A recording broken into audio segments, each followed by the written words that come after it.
A foreign-flagged yacht kept in Turkey usually sits in the country on a transit log, and that document has a time limit. Get the flag wrong at the point of purchase and you manage that clock for years. In the next few minutes, what flagging actually means, when a Turkish flag is simpler, when a foreign flag makes sense, what each one costs to run, and the paperwork to check before you sign. There is one detail most buyers miss, and I will come back to it. Your yacht's flag is the country the boat is registered in. It sets the law the boat sails under, the paperwork authorities expect, and part of how the yacht is treated for customs and cruising. It is separate from your own nationality and from where you physically keep the boat, although in practice those things interact. For a private owner cruising Turkey, the flag mainly affects three everyday things: your registration and annual formalities, how the boat moves in and out of Turkish waters, and the paperwork your future buyer inherits. If the yacht is going to live on the Turkish coast and cruise mainly Turkish waters, a Turkish flag is often the path of least resistance. A Turkish-flagged boat owned by a resident is treated as a domestic vessel, so there is no temporary import clock to manage. Turkish registration is generally available to Turkish nationals, and to companies or residents that meet the conditions, with the boat typically registered in a Turkish port. Annual formalities stay local, in one language and one system, which also simplifies berthing and maintenance arrangements. A foreign flag can make sense when the boat will spend a large part of its life outside Turkey, when ownership sits inside a non-Turkish company, or when an owner has a considered reason tied to their tax residency or their future resale market. European Union registers and established offshore registers are the common choices. An EU flag can suit an owner cruising widely in EU waters where the boat's VAT position there is already settled.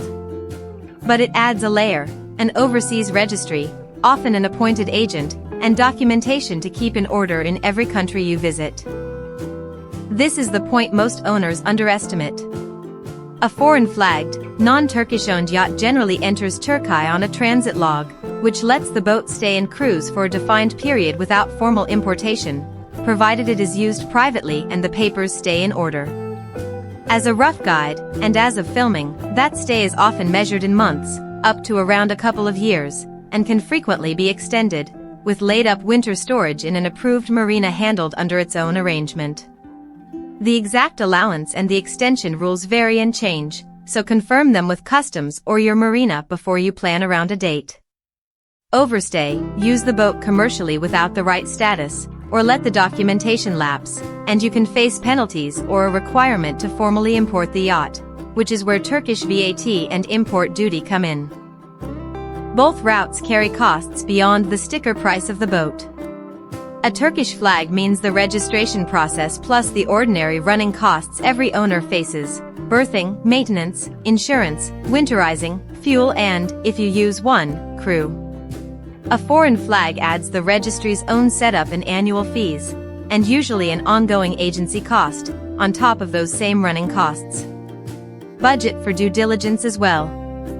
An independent survey with a short haul-out typically runs from the low hundreds to a few €1,000 depending on the boat's size and age, and a broker's commission is usually paid by the seller rather than the buyer.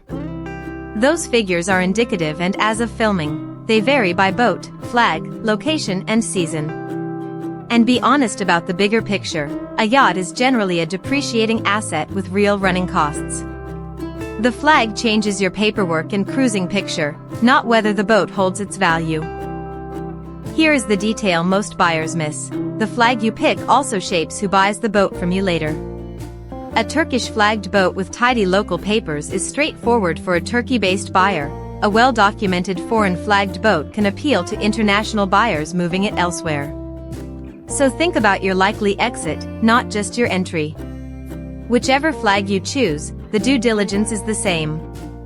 Confirm the seller's title is clean, check for any lien or outstanding finance, understand the boat's VAT status, because that position travels with the vessel, and commission an independent survey and a sea trial. Start from how you will really use the boat over the next several years, where it will be berthed, how far you will cruise, whether ownership is personal or corporate, and your own residency position. Then confirm the current registration conditions, VAT treatment and any temporary stay limits with the relevant registry and a qualified tax or legal professional, because these rules change and vary by situation. We are an independent brokerage, not a law firm, a tax advisor, or a marine surveyor.